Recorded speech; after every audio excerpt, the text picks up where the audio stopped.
You know, there have been a few events in the past 10 days that hopefully will bring our appeal to our president to focus.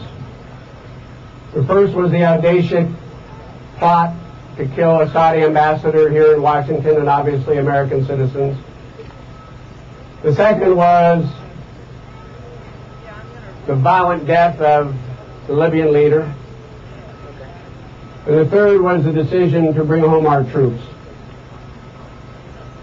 And what they all speak to is a incredible period of change and unrest and peril in a very important region of the world, in the Middle East and North Africa.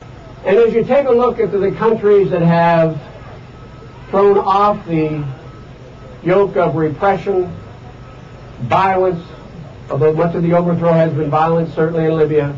But if you take a look at that, and we're all wishful, we're all hopeful, we all aspire, and I suspect even pray that the evolution from what existed to the future will be peaceful, will be democratic, will be meaningful, that the countries will be tolerant and respectful of human rights, tolerant of differences of religion, will embrace the freedom of speech and the freedom of religion, the freedom of assembly and the freedom of press. But as you look across those countries, you say to yourself, where's that one leader? Where's that single figure out there around whom the country of the opposition can coalesce? Where's the Nelson Mandela? And in none of those countries has one of those leaders emerged. But Iran, again, is different.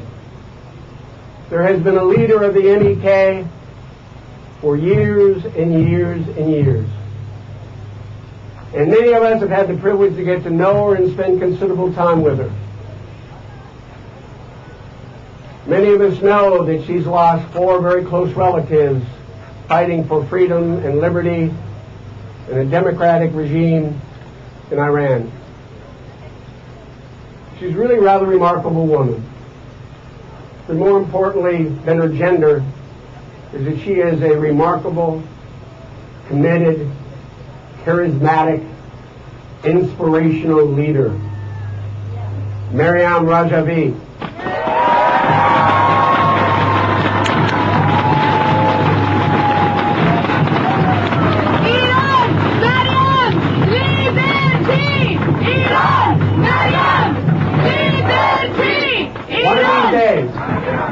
One of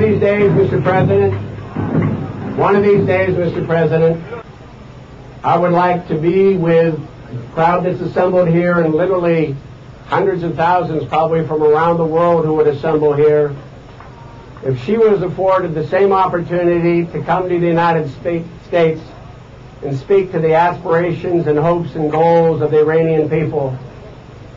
Every year we tolerate Ahmadinejad coming in and denying 9/11 and denying the Holocaust with his anti-Western, anti-American, anti-Israel, anti-freedom, anti-liberty, anti-Bill of Rights. His message, we know that toxic message. But one of these days, ladies and gentlemen, it is my hope, and I know it's your hope, that we can stand together proudly with as much enthusiasm and applause as we can possibly muster in our hearts to welcome, not on television, not on a loudspeaker, the absolute presence of this charismatic leader, Maryam Rajavi. Maryam.